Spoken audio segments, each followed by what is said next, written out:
Good morning. London Fashion Week is in full swing, and you can check out my Instagram and TikTok for highlights and images from the best London has to offer. There is so much going on that I decided this week to focus, you know what, on just one designer, the one and only, the incredible Patrick McDowell, a stellar force on the global fashion stage through their commitment to sustainable and circular business practices that never compromise on quality or creativity. Patrick, thank you so much for joining Fashion News. Now, let me ask you, those who don't know Patrick McDowell, in one sentence, what Patrick McDowell as a fashion brand, what does it stand for? Patrick McDowell is a circular luxury independent label based in the heart of London. I wonder what makes you stand out from other London-based fashion brands. Tell me more. I'm going to push you there a little bit. I mean, you know, since I was a kid, I've been a geek for the craft of clothing, and I'm obsessed with materials and how to put garments together. And it's a passion that really lives deep within me. And so I think my knowledge of cut and material and the ability to translate that into a creatively led collection is what sets me apart. And not just creativity, but sustainability is such a focus for you. Why? Why do you care? I mean, for me, it just makes sense, right? As a child, the first thing I ever made was a bag from a pair of jeans. And as an intern in the luxury fashion industry, most of the business practices didn't make sense to me. And I thought if I was going to do something on my own, I wanted to do it in a way that made common sense. And for me, that's sustainability. Could you paint a picture? Because sometimes I do wonder whether fashion sustainability is possible. Is it realistic? When was the moment that you decided, I'm going to go for it? This is going to be my unique selling point of Patrick McDowell. Yeah, it really was whilst I was studying at Central St. Martin's. We were lucky enough to have an incredible lecture series on sustainability, which had just started and at that time was not very popular. I'm super happy to report that it is now incredibly popular, and the auditorium is so full that students can't even get through the door. But at the time, it was very new. People weren't that interested, and I remember going to these lectures because I was the student rep for the fashion course, and so I kind of had a bit of a responsibility to go. And I was sitting there listening to all these really interesting people talk about things that weren't really being discussed in the mainstream fashion news. And I was thinking, this is all stuff I'm already doing. This is stuff I've been doing since I was a kid. And it really clicked for me then that this was something that was going to have long-term implications on the whole industry, and it was something to get behind fully now. Is that because of Central St. Martin's? And was that the course, that module that he had that got you so into it? I mean, I think it's been part of my practice since I was a kid, right? Making that bag when I was 13, and I then went on to have a small business from my bedroom, which was making bags made out of old things and later dresses. So I think it's really been part of who I am since the beginning, but sometimes you need the right kind of educational institution to formalize the language for you to be able to communicate what you're actually doing, right? And I think that's what St. Martin's was very pivotal for providing for me. How was studying at Central St. Martin's? I mean, I'm sure we've all heard the stories of CSM. It was initially an extremely difficult place for me. You know, I was lucky enough to get in there without a foundation course, and I'm now a massive advocate for foundation courses because of this, because I really struggled. I didn't know what I was doing. I was out of my depth. And, you know, then suddenly something clicked, like halfway through the second year, and it did make sense, and I really loved it after that. And I'm so grateful to live in a country that has such incredible fashion education, because it really changed my life. It's interesting that you say that, because Stella McCartney, I know, who also comes from Central St. Martin's, she hated it. She was like, oh, I was pushed to make dresses out of spaghetti. Oh, couldn't stand it. So you said also you hated it, but then something clicked. What was that moment that made you fall in love with fashion education? I mean, I think that just, you know, there comes a moment with many things in life, right? It might be your school or your job or your relationship where you stop fighting it and you start to actually let it do what it's there to do, right? And it's a moment I see with my own staff or with myself in different roles that I have. And it happened to me there. And I just think, you know, when you start embracing the place that you're actually at and actually start to learn, that's usually the tipping point, which then starts to see you do really well. I really want to see that graduate collection of yours from Central St. Martin's. Let's quickly take a look at that.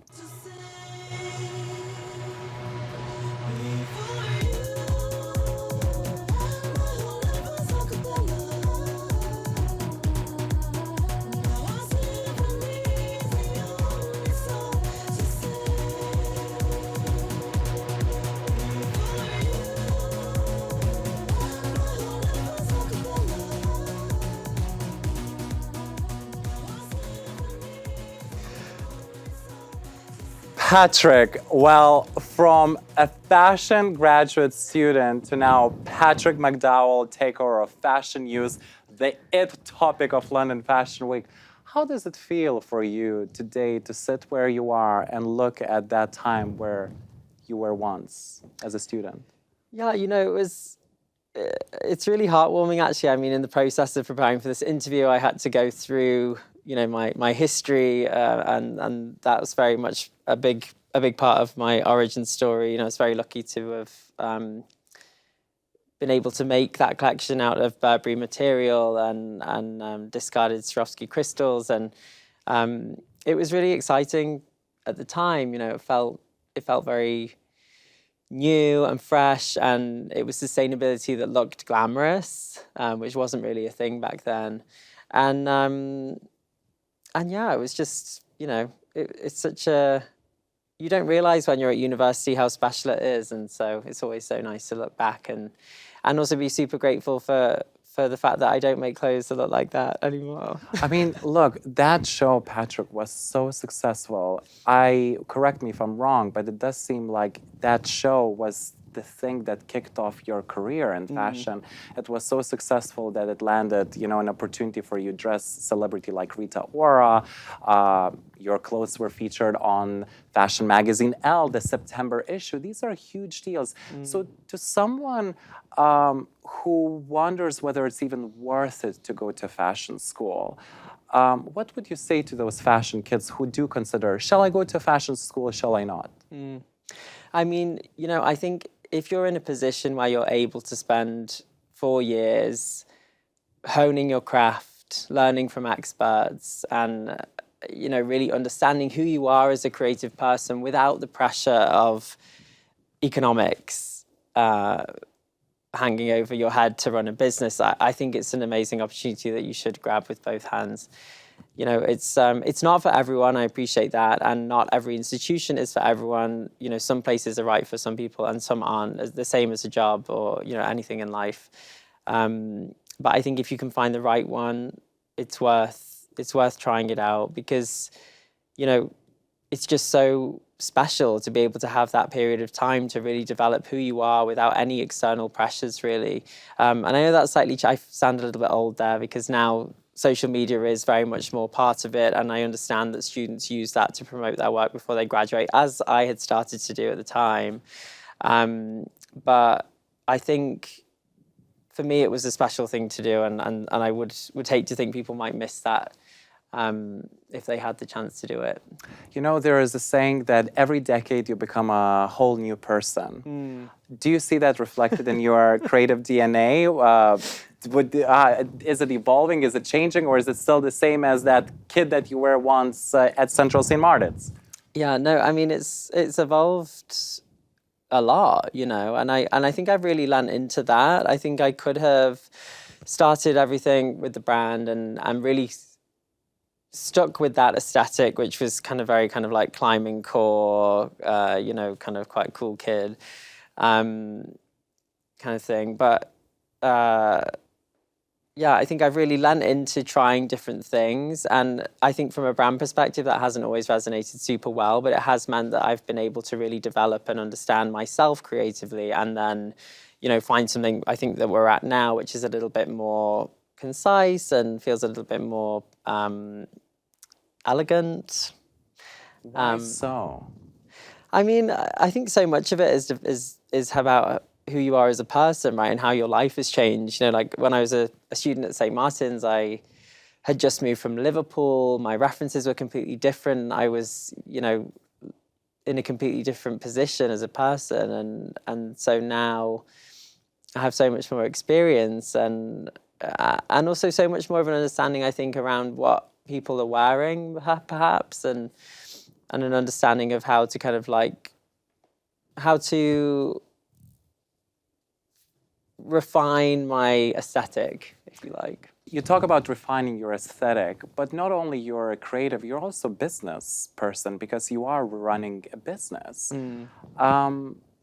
The way you run your business, what do you learn as you run the business? And to those fashion kids watching the fashion news featuring Patrick McDowell, what would you say to them? What are the things not to do when you run fashion business?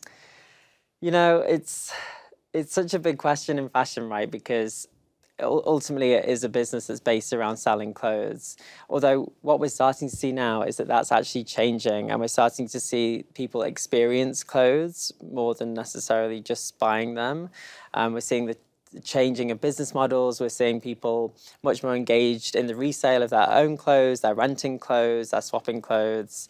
And so that's all really interesting, and that all has an impact on the fashion business. And I think from the beginning, I've been interested in running a brand that was focused on doing things in a new and interesting way that also explored different business models. And I think that has been quite challenging at some points, but I really feel, as I read all the projections about the future of the industry, that we're really positioning ourselves in the right place to, you know, grasp that by the horns. I think like with most things in life, one of the biggest mistakes you can do is not listening to the right people and not staying true to yourself. And you'll know that, you know, we all have these voices in our stomachs that say whether something is or isn't the right decision for us. And occasionally I've been, you know, led down the wrong path, I think, purely because it wasn't necessarily something that I thought I should have done myself. And so I think always try to maintain some integrity to yourself and your own vision and think what's really right for you. And I think it's always, you know, for me as a kid, I started selling cards when I was 7, and then I started selling bags when I was 13. And I was working in a store in Liverpool when I was 16. And so ever since I was a kid, I've been interested in selling stuff and hearing people's opinion on things I was selling and then changing them to make them more sellable, which you could say was a bit of a merchandising thing, you know.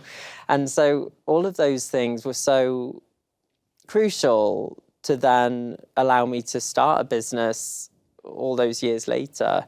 And so I think for young people, the really important thing and the thing that I was always encouraged to do, and I'm so grateful for, was to really try and do anything you can that's remotely related to the thing you're interested in, right? You know, as a kid, I grew up on the Wirral, which is a suburb of Liverpool. Nobody was talking about fashion. Nobody went to St. Martin's. But I wanted to go to St. Martin's, and I did anything. Anyone that owned a bridal store or, you know, knew something about dressmaking, I would be on the phone to them and trying to go and see them. And I was just so hungry for it. And so I think sometimes we can wait for the perfect moment, but ultimately the perfect moment never comes. And so it's the best thing to do is to just start. And sometimes that's with your next door neighbor because they have a sewing machine and you don't. Well, Patrick, not only you're lucky, but you did work for your success. And I know myself that this is a blessing and a curse to run your own business. However, I also know how many fashion designers have to handle multiple jobs as you did once, you know, doing multiple internships, doing multiple jobs at the same time. And to arrive to the point where you can have your own namesake brand, it is a blessing, but at the same time can feel like a curse at some point, I know for sure. I wonder, how did you get to that point where, because I think it's the bravest decision you have to make in your life when you're like, I'm gonna quit whatever job I have, I'm gonna quit whatever internship, I'm not gonna intern anymore, I'm gonna be the Patrick McDowell. What was that moment and when was it for you? I think probably it was this. I remember there was a moment when I was walking out of Sandra St. Martin's. It's a very impressive entrance, right? It's very cavernous, almost church-like. And I remember leaving one day, and I was aware that my year was coming to an end. Right, these 4 years of studies were about to finish, and soon my access to this amazing space was going to stop. And at the time, the option to go back to Burberry, where I'd interned before, was on the table, and there was conversations being had. And I knew that my own collection that I just launched at the show was doing pretty well, unusually so. And I remember thinking, I can't go back to a business like that, but I need to ride this wave, right? Even though it didn't make any sense on paper. For me, you know, I'm from a very working class background. I don't have family support for starting a fashion brand, and none of it should have worked. But somehow there was a voice inside my head that said, "Just try," you know, and I did. Well, you did, and it worked out. But you mentioned Burberry, and you know, I wonder. Let's say Daniel Lee decided to leave Burberry. And you, having worked with Christopher Bailey when it was his golden era at Burberry, if Burberry came out reaching out to you and said, Patrick, we want you as a creative director, would you quit your own brand and would you go to Burberry ever?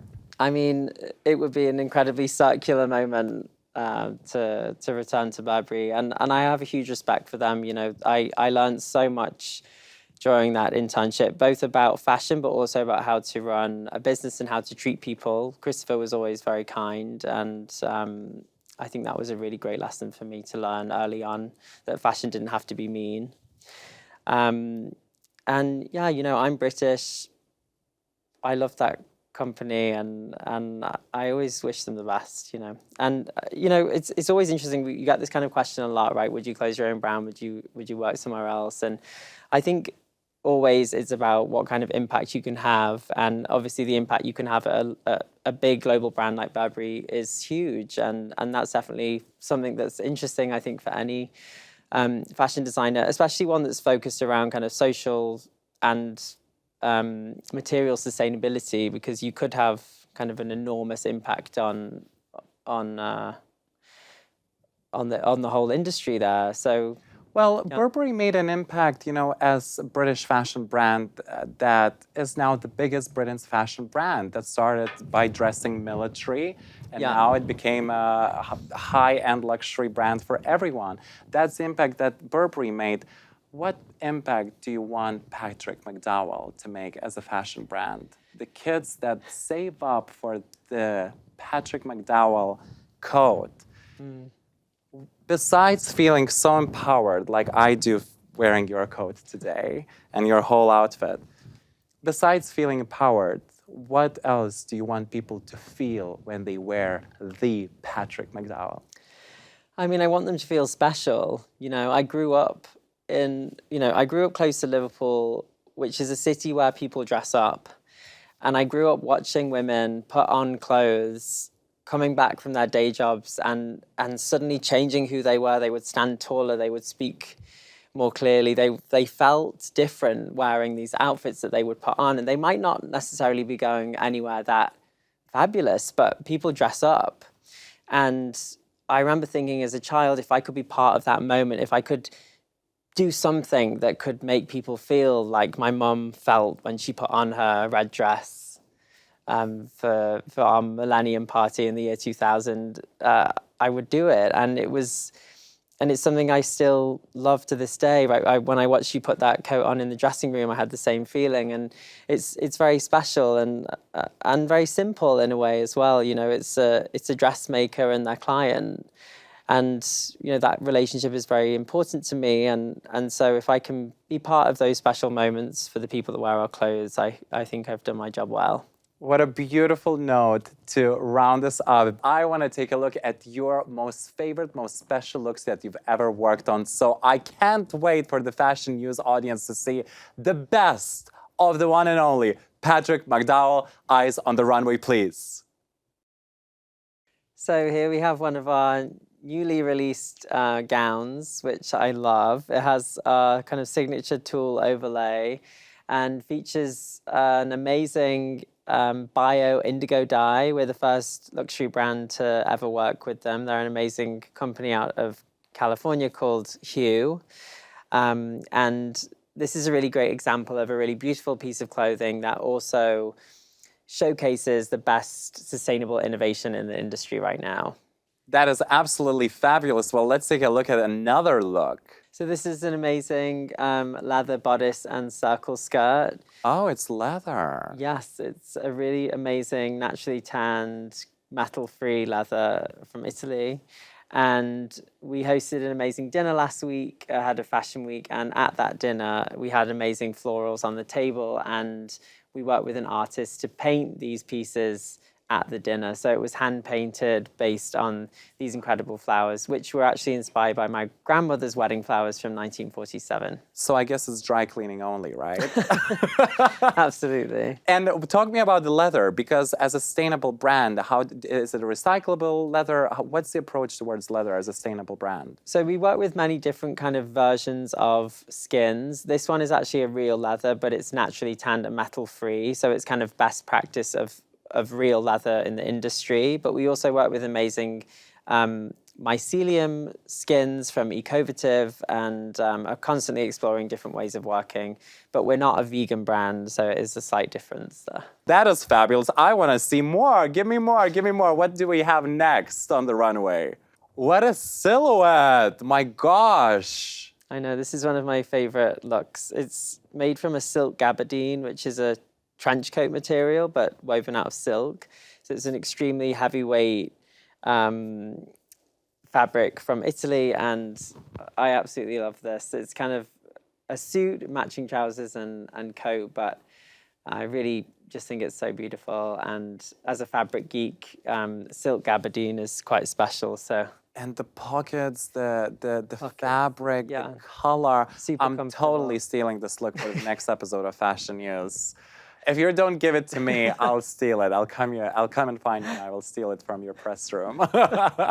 Let's take a look at the next look, please. I mean, I'm obsessed, first of all, with the buttons. Yes. They're real silver buttons, so it's like wearing jewelry on your jacket. Wow, it is a jewelry piece, isn't it? And flowers, again, you do have this obsession with flowers, don't you, Patrick? I know, it's so cliche, fashion designer with florals, but this floral for spring, groundbreaking. But it's not a spring-summer collection, or is it? Well, this particular collection was inspired by an artist called Glyn Philpott, whose sister Daisy was a really big part of his life. And so we created daisies out of silver and had them throughout the collection. But it also creates a really beautiful line down the body, and was recently seen on Keira Knightley, this suit. So it's been very popular. And again, the silhouette, that's something that is very distinct. You do like playing with shapes. You're almost like an architect when you make those outfits, aren't you? I think having a really good understanding of cut and fabric is really important, because it allows me to work and play with materials like this one, where you can have amazing volume without any extra work going on inside. So you're really just working with the fabric and how it flows. So. And I love how, how the top is so fitting, but the bottom is oversized. That contrast is so beautiful. And I think it also, because they're trousers, they play with the kind of the idea or notion of a gown and masculinity, but still very feminine. And I really love to try and bring in all of those kind of things in my work. I know you have something more, so let's bring the next model in. My gosh, I love a good oversized white shirt moment. You're giving it to me, Patrick. I think it's so nice to play with those classics, and with this look, we really wanted to play with white tie and traditional menswear, but reinvent it in a super feminine way. And I think it looks really beautiful. And I love how, it's very evening carpet-ish, but also could be quite a corporate look if you change the bottom, the styling, right? Yeah, for sure. A lot of our pieces are really interchangeable and separate. So even the leather dress that we saw earlier was actually 2 separate pieces. And so I always try and design like really amazing individual items that can then be worn together or apart, a little bit like a product designer. Agree. If we remove, this is now I could go to fashion awards with this, but I think remove the skirt and put some oversized Patrick McDowell big denim, pair of jeans, and then you can go to the office with it. So yeah, love it. And beautiful styling with silver shoes. Well, I know you have more, so gosh, give me more. Next model in, please. Okay, well, now that's a little bit of a sexy look. Okay, tell me more, Patrick. I mean, this is a really amazing kind of feat of craft, I think. The skirt is completely hand embroidered using hand foiled mycelium leather from Ecovative and hand stitching and dead stock snap embroidery with the names of the artist's family embroidered on top as well. So that is leather. It looks like metal. Yeah, exactly. So we hand foiled it in the same way that ceilings of old buildings are gilded gold. We used silver foil and gilded the mycelium skin and then cut it into shapes that reference the artist's work and then hand stitched it with King's Foundation embroidery scholars, which was incredibly exciting. And the bra is handcrafted by a jeweler in Chester called Francesca from Anuka Jewelry. And we wanted that to feel like two flowers. So, I mean, the bra is the cover piece. It's so editorial. Just shoot that and put it straight on the cover. We got this. Can we bring all the models in? Because you gave me the looks, the drama, the flowers, the sexiness. You gave me all, Patrick. I want to see them all in one screen. Well, that is it for this week's fashion news. Thank you, Patrick, and thanks to our wonderful models today. Please don't forget to follow me on TikTok, Instagram, and here on YouTube so you never miss a minute of fashion news. And of course, subscribe to my weekly fashion newsletter, which is, let me tell you, juicy AF. I will see you next week, and for now on, I will see you all in Milan because all eyes are on Milan Fashion Week. See you next Sunday. Mwah.